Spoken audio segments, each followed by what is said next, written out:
Dawn draped the Kentucky hills in a gauze of mist that clung to the meadows like breath on glass. In that pale hour, the road bent toward a high ridge, and the ruins of Pleasant Hill came into view, shingle and stone, and the skeletal frames of meeting houses, all silvered by dew and neglect. The locals said the ground there went quiet in 1834 and never found its voice again. Doors swung on broken hinges. Wind threaded the corridors. 300 people, give or take a few frightened souls, vanished between one bell and the next. No dogs would cross the fence line after dark. Long before silence took up residence, Pleasant Hill had been a promise.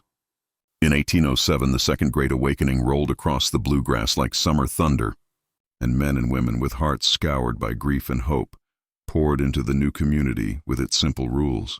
No marriage, no private property, no purchase on the world's corruption.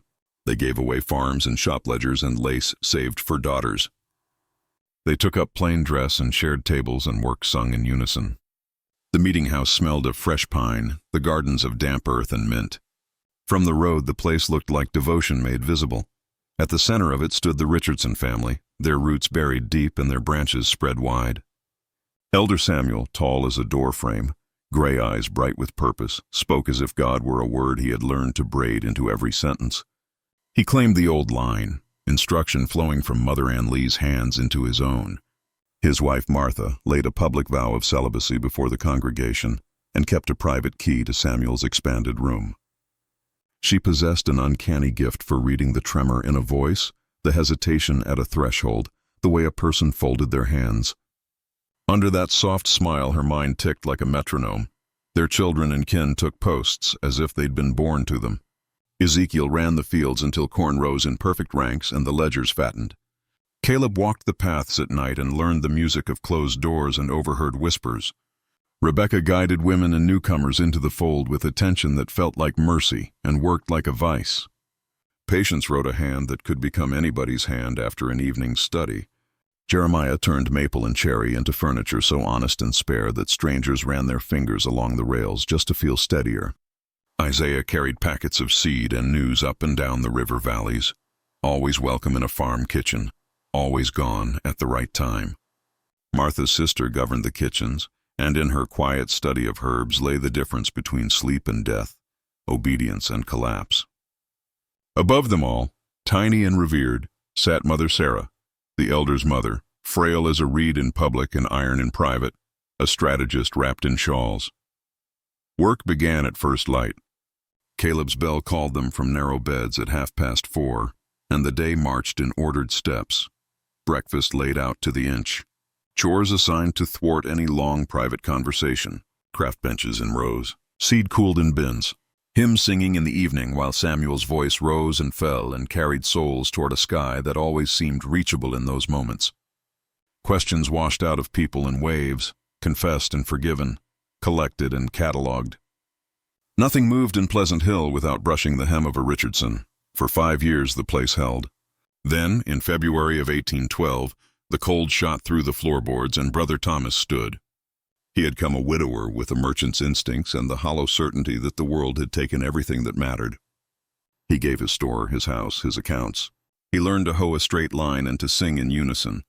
He asked for nothing until the ledgers in Ezekiel's barn and the seed tallies from Isaiah's trips began to ring false in his head.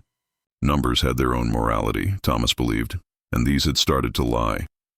He lifted his papers with stiff fingers, spoke gently of discrepancies. Prophets reported, prophets observed. Mouths fed, bodies counted. Chairs claimed as shipped, hands available to make them. Around the room, the Richardsons shifted half a step, spreading a net only their family could see. Mother Sarah's voice crossed the distance like a knitting needle through wool. Brother Thomas, such worries belong to the world you left.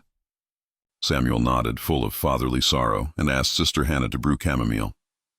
That night the room smelled like almonds where it should have smelled like tea.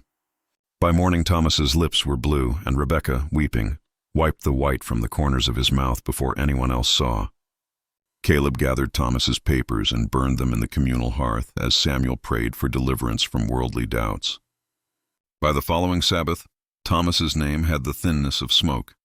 After that, the community learned a new word: retreat. Those who asked after missing kin, those who saved questions for the wrong hour, Those who woke at night and stared out windows as if memory were a river and might be fordable, these were sent into the woods. Jeremiah built cabins along narrow paths, single rooms with shutters that locked from the outside, and a Bible placed by the one chair like consolation laid out for an absent guest. Supervised solitude, they called it, healing, fasting, and prayer. The cabins kept their own counsel. Letters traveled outward with the voice of sons and daughters who were not writing them. Patience could soften a loop or sharpen a crossbar until kin in Ohio, Pennsylvania, Tennessee felt the press of a familiar hand. "I am called West," the letter said. "I am dying but at peace," the letter said. "I married Christ and cannot return," the letter said. Sometimes the letters continued for months, a taper burning down very slowly, until morning grew ordinary and no one thought to knock at Pleasant Hill's gate.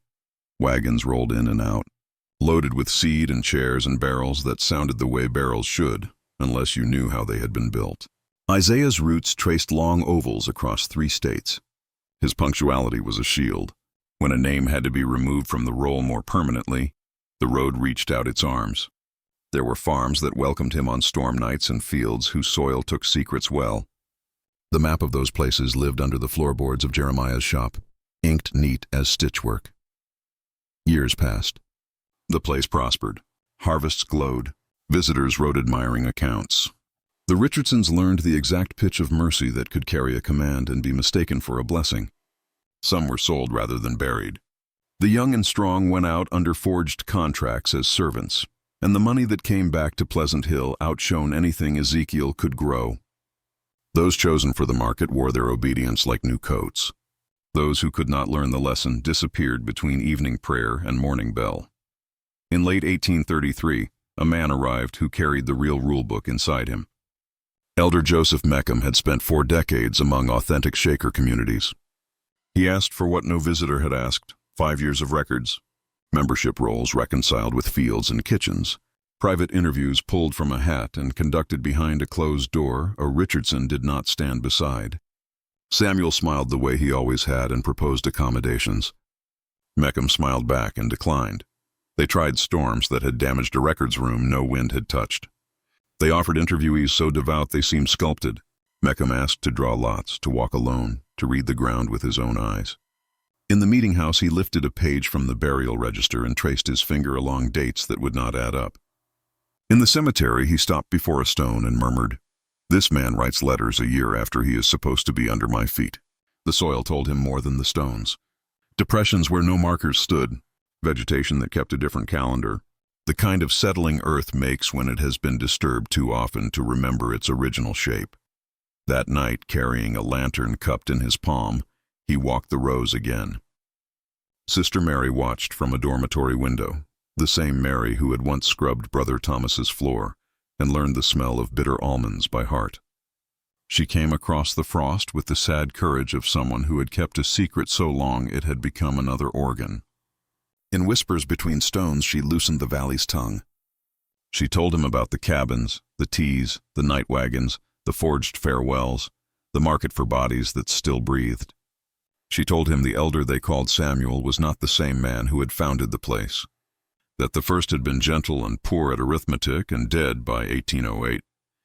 She said there were lists Caleb kept, people marked as problems, and that afterwards the bell sounded the same, but the benches felt emptier by one.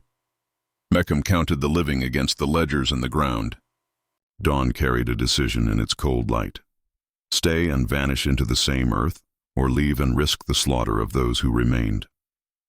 He took Mary with him, and they rode hard toward Harrodsburg, ice spitting from the ruts, hooves ringing like nails driven in a hurry. A federal marshal with 12 men met them at first light. Sheriff Morrison, already paid for his blindness, smiled too quickly and stepped aside when the papers came out with their federal seals. By the time the detachment reached Pleasant Hill, the air had the sour smell of rooms sealed in haste. Locks had been thrown on cellar doors. 37 survivors blinked in lamplight when the bolts finally lifted, faces gaunt and young and chosen for their saleable strength. The rest were not in any room that could be opened. Out in the fields, searchers found the map under Jeremiah's floor and followed it to mounds that yielded buttons, hair ribbons, a child's wooden top, bones bearing the quiet signatures of poison and rope and blows. The ledgers in the family quarters were perfect books. Buyers named, bodies described as if they were chairs, prices noted, dates aligned with sermons about purity. Martha's journal sat on a table beside a comb and a vial, case notes that treated human souls as experiments and tallies of which methods broke which kinds of hearts. Trials make theaters of our certainties. That summer in Frankfurt, the country read headlines and then paragraphs and then long columns without looking away. Witnesses spoke until the courtroom felt colder than a cellar. The jury left and returned as quickly as a door swinging on a well-oiled hinge. In October, the gallows went up. Crowds came, some with silence like a stone in the mouth, some with relief they could not justify, some because people have always gone to such places. Justice, they said, and perhaps it was. It was not resurrection. The 37 who walked out into ordinary weather found that the sky was too large and choice too heavy. Some went to sane communities and learned to own their names again, slowly. Some lived in institutions where mornings came without bells and sleep never visited gently. Elder Meckham raised a fund and a hand and did not break his promises. Kentucky sealed most of the papers because reputations wear uniforms too, and the bluegrass likes its hems clean. Buildings were taken down. Boards were sold. Fields were plowed and replanted as if wheat could make the ground forget. The ruins remained, though, and the wind learned the turns of the old corridors. Children grew up warned away from the ridge. Their dogs bristled and whined at the fence. Travelers peered through gaps and felt the peculiar hush of a place that had held too many names in its mouth and then swallowed them. If you stand there at dusk, the light goes the color of mercy and then of ash. The meadow breathes. A bell you cannot see seems to almost tremble in the air, as if someone far away is raising a hand to strike it and then thinking better of the sound. What happened at Pleasant Hill did not break faith so much as wear it like a mask until faces underneath forgot their own expressions. The trick was simple and ancient. Isolate the yearning, promise perfection, make doubt a sin, turn love into a harness. Greed did the counting. God did the talking. The ledgers balanced for 27 years. Then a man who knew the true arithmetic walked the cemetery with a lantern, and the earth told him everything.